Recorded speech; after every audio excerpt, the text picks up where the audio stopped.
and the man that I want to introduce.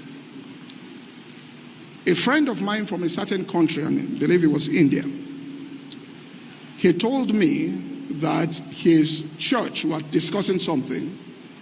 There was like just to cut it short, a spiritual virus that came into his church, and he lost 2,000 of his members, and his church broke.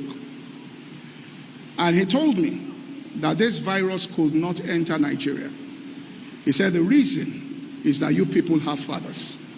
And he said it was the fathers that stood in the gates and refused that thing to come into this country. Some of us take these things for granted. All right? We talk about explanation of scriptures and all of that. But we don't really know the significance of fathers. And I want to say this. Bishop Killer from Kenya told us during the convention, he said, all eyes are on Nigeria. He said, the whole of the continent is watching you. He said, and what we are seeing and hearing is not good. He said, if we had the fathers that you people had in our country, we won't be where we are spiritually. He said, so change this thing because we are all watching. We have a man here today, and I must say this, who not by what he has taught or what he has, but by his presence, has stopped certain things from coming into this country. By his presence, has simply made certain ministers, you have to be humble. I don't know any Nigerian minister that gets results and says that he is proud, because you visit the camp and you are baptized immediately with humility there. Reverend Shuttlesworth was preaching in our Lekki church this morning, and he said that when he teaches, he will quote Smith Wigglesworth. He will quote Kenneth Hagin of blessed memory. He will quote Lester Sumrall. And that a young minister walked up to him and said, why are you quoting people that have gone home to be with the Lord? He said that he answered the man and said, there's nobody alive in America that represents those things again. Or there's nobody alive that represents those things. He made that statement. And that the Holy Ghost convicted him and said, look, what you said is wrong. So he went to God in prayer. And that God said that those men may not be in America, but they are somewhere in this world.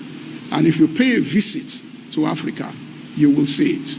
He said, and he found it in Pastor Adeboye and Bishop David OYEDEPO. I'm saying this, that we, this country and the younger generation, must understand that men like this that pronounce that you are blessed, it goes a long way. And it will add things to your life that you can be praying and fasting that you may not be able to access those things.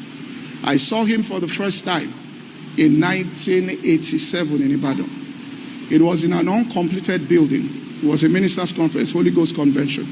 And we were just about 100 people. I was zealous, I sat down. 100 people that were there, and they were teaching. This is how ministry was then, which means the building was uncompleted.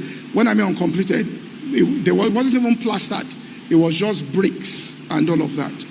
And you will have thousands of people gather. I want us to understand this. And Bishop Waluke was one who had the convention. And we'll finish a convention like this, and Bishop Waluke will cross the road and take a taxi to go home. That's how we saw ministry. So those of us that got into ministry, we didn't get into ministry for anything. We came into it because what we thought was that we are giving our lives for service. All right, God has raised men in this country, and God has blessed us with this men. And sir, on behalf of our generation, I want to say thank you, sir.